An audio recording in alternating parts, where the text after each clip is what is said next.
you're over in Amp World. Talk me through it, Justin and Pete. Okay, we are running basically 2 Gallien-Krueger heads, 2001 RB. Each goes into a separate cabinet. Okay. Over by you's the 8 by 10 inch speakers. Okay. That would be a totally clean sound. So no effects on that. Keeping it really clean, a nice amount of low end on it, but trying not to have it break up at all. Okay. And then this is the 4 by 12 cabinet. This is actually a brand new custom cabinet where it's a prototype, I guess, that Jim at Mesa Boogie put together for me. I'm really loving it. It's got these big old ports. It's got a lot more roundness to it.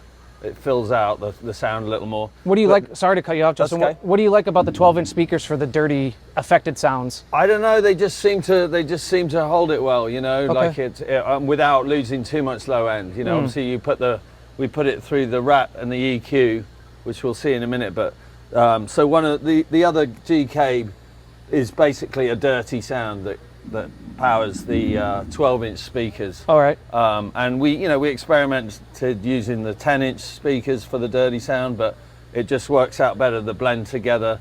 This holds the low end tighter, the smaller speakers, and this is all right if it flaps around a bit. The bigger 12-inch speakers can be gravelly and dirty and still have like warmth to it. Mm-hmm. And what are we using? I'm assuming those are the Demeters? Yeah, that's for my DI. There's just one and a backup. Okay. So the signal splits 3 ways after, once the bass delivers the signal.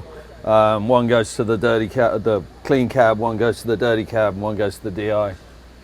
And the DI is like, the out front of house, they use all 3. There might be sections in a song where it's beneficial to push one of the dirty or the clean. Got it. Especially in the studio, we do that a lot with different sections. Sometimes it just blends better with the rest of the track. Now, when you're recording, is this kind of what you would wheel into the rehearsal space and we're Tool HQ? Kind of, but we have a bunch more cabinets because we'll just experiment with all the cabinets I've got, find what's working best, and then we'll have all the amps in the control room, so we can move them around, switch them out. We can control everything from there. And Pete, maybe you want to talk about the splitter. Yeah, we use all the signal coming off the board and stuff, and the way to clean it up, and if there's any ground hums or buzzes, and the JD7, the radio JD7 is really good. For example, we have a buzz right here, but by just pressing that, it gets rid of it. So, I mean, from a roadie's perspective, having the signal go into the radio product is brilliant. We can flip phase as well. If we're in the studio and we're playing around with different cabinets, we can play around with that. So it's great for splitting the signal, and it's amazing for troubleshooting, especially when we're overseas and there's weird power and all sorts of issues. And then pivoting over to that cabinet, I checked in with Boogie and they were like, it's at least 20 years old. Wow. And I don't have any other info on that other than we've used that cabinet for a very long time. Now, Justin, obviously I've done my homework and I'm a bit of a obsessed fan, but what have you been using? A lot of the GK stuff and the Mesa cabs have kind of been part of your formula for a long time. Yeah. Are you ever experimenting with this, or is this kind of like in a Tom Morello way, like you figured it out, I'm going to move on to some other stuff? Well, I mean, this 12-inch cabinet is a little increment different, Okay. I was stuck with the same for a while, but these older cabinets, they don't make them anymore. They're flight case ready, and they're seriously heavy and weighty.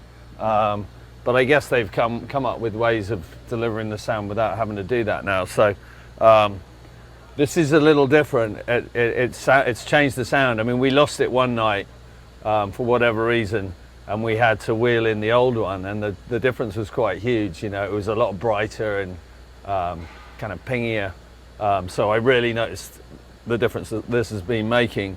I'm always playing with the tone a little bit. Okay. Maybe it's because my hearing's changing. Yeah, right. But just tweaking what I already know, basically, and otherwise, sticking with the same sort of formula.